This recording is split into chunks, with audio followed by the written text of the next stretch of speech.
ചോറിലേക്ക് ഒരുപാട് കൂട്ടാനുകളൊന്നും ഇല്ലാത്ത ദിവസം നമുക്ക് വളരെ എളുപ്പത്തിൽ തയ്യാറാക്കിയെടുക്കാൻ പറ്റിയൊരു കിടിലൻ റെസിപ്പിയാണ് കേട്ടോ ഇന്ന് കാണിക്കുന്നത്. മുട്ട വെച്ചിട്ടാണ് തയ്യാറാക്കിയെടുക്കുന്നത്.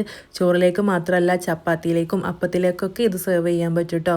അതിനുവേണ്ടി ഗ്യാസ് സ്റ്റോപ്പിൽ ഒരു പാൻ വെച്ച് കൊടുത്തിട്ടുണ്ട്. ഇതിലേക്ക് കുറച്ച് വെളിച്ചെണ്ണ ഒഴിച്ചു കൊടുക്കാം. ഞാനിവിടെ ഒരു 1.5 ടേബിൾ സ്പൂൺ വെളിച്ചെണ്ണ ഒഴിച്ചു കൊടുത്ത് ചൂടായി വന്നപ്പോൾ ഒരു 1/2 ടീസ്പൂൺ കടുക് പൊട്ടിച്ചെടുത്ത് കുറച്ച് വെളുത്തുള്ളി, ഒരു 5-6 വെളുത്തുള്ളി ഒന്ന് ചതച്ചെടുത്തതാണ്, അതും കൂടെ ചേർത്ത് കൊടുത്തിട്ടുണ്ട് കേട്ടോ.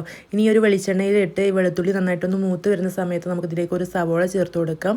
കുറച്ച് ഉപ്പും ചേർത്ത് ഈ ഒരു സവോള നല്ല പോലെ ഒന്ന് വഴറ്റിയെടുക്കാം. അപ്പോൾ ഈ ഒരു സവോള ഞാൻ കുറച്ച് ചേർത്ത് കൊടുത്തിട്ട്, ഒരു സവോള മാത്രമേ ചേർത്ത് കൊടുത്തിട്ടുള്ളൂ. ഞാൻ ഒരുപാട് ഉണ്ടാക്കുന്നില്ല കേട്ടോ. 2 മുട്ട വെച്ചിട്ടാണ് തയ്യാറാക്കിയെടുക്കുന്നത്. ഒരു 5 മുട്ടയൊക്കെ വെച്ച് തയ്യാറാക്കിയെടുക്കുകയാണെങ്കിൽ സവോളയുടെ അളവും കൂട്ടിയെടുക്കണം കേട്ടോ.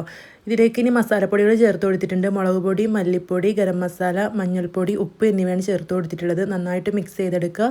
കുറച്ച് കാശ്മീരി മുളക് പൊടി കൂടെ ചേർത്ത് കൊടുക്കുക കേട്ടോ. അപ്പോൾ ഞാനിവിടെ 1 ടീസ്പൂൺ കാശ്മീരി മുളക് പൊടി ചേർത്ത് കൊടുത്തിട്ടുണ്ട്. ഇനി പൊടികളുടെ പച്ചമണമൊക്കെ മാറുന്നത് വരെ നന്നായിട്ടൊന്ന് വഴറ്റിയെടുക്കുക കേട്ടോ.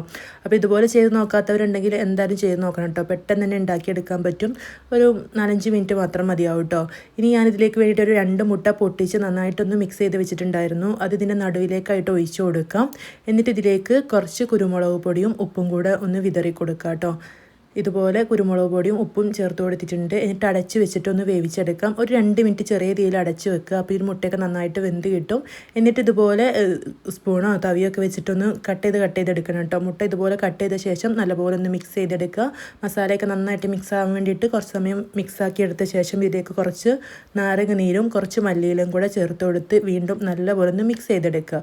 ഇത്രേ പണിയുള്ളൂ. എളുപ്പത്തിൽ തയ്യാറാക്കി എടുത്തിട്ടുള്ള മുട്ട വെച്ചിട്ടുള്ള റോസ്റ്റ് ഇവിടെ റെഡി ആയിട്ടുണ്ട്. അടിപൊളി ടേസ്റ്റാണ് കേട്ടോ. എല്ലാവരും ഉണ്ടാക്കി നോക്കണം.